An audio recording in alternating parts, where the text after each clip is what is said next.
Kasama sina DJ Kim Churva at DJ ID. Too hot to handle. Ano bang hot headlines natin for tonight? Ang ating hot headlines, GF na hurt dahil feel niya hindi siya worth the risk. Grabe naman yun. Parang worth napansin the risk. ko, sa linggong ito, Panay puro babae na lang yung nasasaktan. babae yung nasasaktan. No? Bakit? Anong Di ba meron? dapat- Tsaka, usapang kasalan, is it because it's, bridal month? Di ba ang June? Oo. Mga buwan ng ikinakasal. Correct. Buwan ng sinasakal. Sinasakal, grabe naman. Alam mo, ka-vibes, Hindi, kung pag-iisang ikaw... dibdib. Oo naman, pag-iisang dibdib. And syempre, kung ang view mo is pag nasasakal ka, pag ikakasal ka, aba... Hindi yan tama. Hindi lang sa hindi tama, baka maging, maging transparent ka naman dun sa in a relationship mo, di ba? Correct. Pero Malay ito mo, na nga. hindi naman, kasi alam mo, Sisi ko, hindi lahat ng tao naniniwala sa kasal. Yes, I do believe. And that is fair. Kung ayaw mong ikasal, Okay lang. Okay lang yan. As long as, Masaya ka. ay hindi. charas. Bukod sa of course masaya, kailangan mo nako-communicate yan doon sa partner Partner mo mo. kung meron man. Kailangan kayo ay on the same page. Correct. Kaya nga, tingnan nga natin tong si Jam at si Andre. Eto na. Sa hot headlines pa lang natin, parang hindi na sila on the same page eh. Totoo. Ito kasing si Jam at Andre, another live-in na naman. Mag-live-in for 6 years. Walang masama mag-live-in ha, mga ka-vibes. Yes. Ito lang ang mga nanonotice natin na pagka medyo matagal-tagal na mag-live-in tapos wala pang sing-sing. Medyo red yun- flag. Medyo, grabe naman sa red Red flag agad. sa akin yun. Talaga? Sa akin. Oo. Okay, sige. Continue natin to. Legal naman kasi sa magkabilang sides ng family. May negosyo pa nga silang binubuo eh. At sa paningin ng iba, parang mag-asawa na talaga sila. Pero may isang tanong na unti-unting nagiging sensitibo para kay Jam. Dahil kapag tinatanong sila ng mga tito at tita kung kailan sila magpapakasal, napapansin niya na palaging umiiwas si Andre. At ang masakit pa dyan, Sisi ko, madalas daw itong sumagot ng, anong pakasal? Wala pa yun. Sabay tawa. Minsan pa nga raw binibiro lang nito yung usapan o kaya biglang iniiba yung topic para kay Jam, yun, nakaka-off yun. Kasi hindi naman daw niya hiningin agad-agad ang kasal. Ang gusto lang naman niya is ma-feel niya yung pagmamahal niya dahil sa tuwing tatawanan lang ang usapan, pakiramdam niya, parang hindi seryoso ang tingin sa future nila. So for Andre, hindi naman kasi porket tinawanan or iniiwasan yung usapan, hindi siya mahal or worth the risk. It's just that hindi pa talaga oras para pag-usapan kaya sana magets daw iyon ni Jam. Sana daw magets daw yon ni Jam. Wow. Jam, naririnig mo ba? Sana daw magets mo yon na hindi... Sis, kalma. Okay, Kalma. sige. Kalma lang. Ano yung sinabi niya? Ano yung sinabi ni Andre? Well, hindi naman daw talaga, hindi pa Pagka talaga. tinatanong siya. Ito ay tinatanong, anong pakasal? Wala pa yun. Ano daw? Nakakatawa. Funny yun.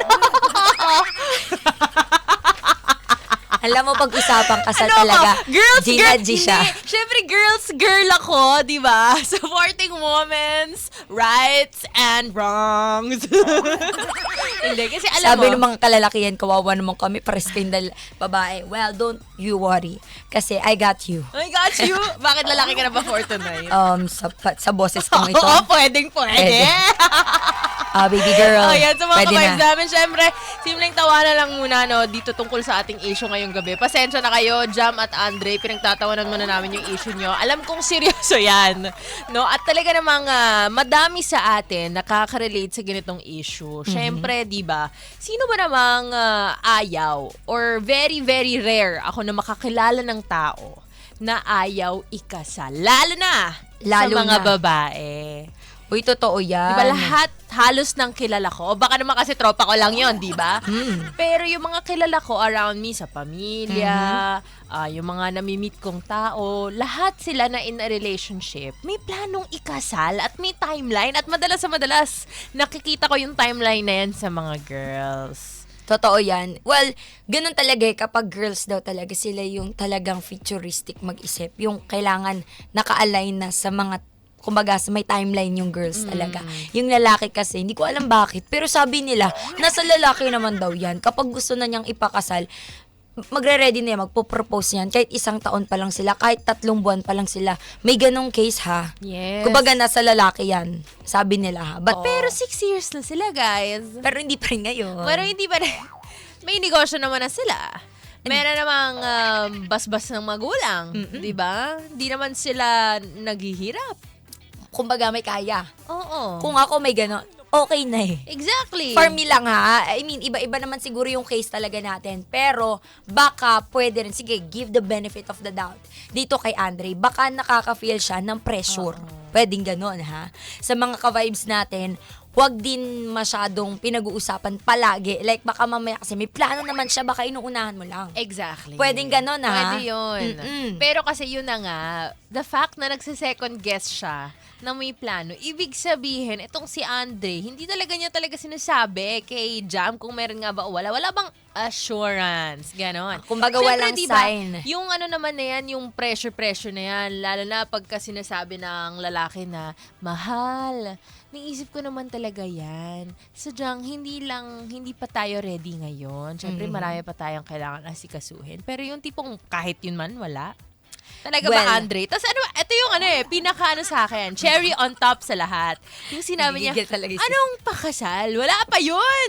Alam mo, di ba, pag nasa isang family gathering, lalo na pag matagal na kayo at steady naman na ang mga niyo sa buhay, yung usual na sagot is pagka meron talagang intention ng isang tao is, kasal. Dadating din po tayo doon. Hindi pa lang ngayon. Or pwedeng, napag-uusapan naman po namin. O, diba? Hindi yung, anong kasal? Wala pa yun. Ay, syempre sino bang hindi masasaktan? Sa bagay. May point yung sisi ko ha. Kaya talagang kailangan natin pag-isipan yung bawat words na lalabas sa bunganga natin. Para hindi tayo makasakit ng At saka, taong mahal natin. Doon regards to sa future nung nakaraan, ang kasi sa kanila is nag-aaral pa yung tao. So Wala yun. pa talaga financially. Dito kasi kay Jam at kay Andre, iba yung sitwasyon nila completely. May business sila, nagnenegosyo sila. Legal sila sa both sides. Suportado sila ng magulang nila. As in, ang kulang na lang talaga is yung magdesisyon. Silang dalawa. To push through with it. The question goes with Andre, mahal mo ba talaga si Oo Jam? nga. Worth the risk ba siya? Sakit. Pero Pero hindi ito totoo yun eh. Siya yung ako rin hindi ko rin tatanungin mo masagot, girl. Pasensya na, wala kami sa si sa Andre. position ni Andre. Kasi kung ako rin yung jowa ni Andre, siguro mapapa-overthink din ako. And Diba? yan yung pinakamasakit, no? Yung kapag yung taong mahal mo, ang nangyari na sa kanya, nag-overthink na siya because of your actions, because of your words. Exactly. Diba?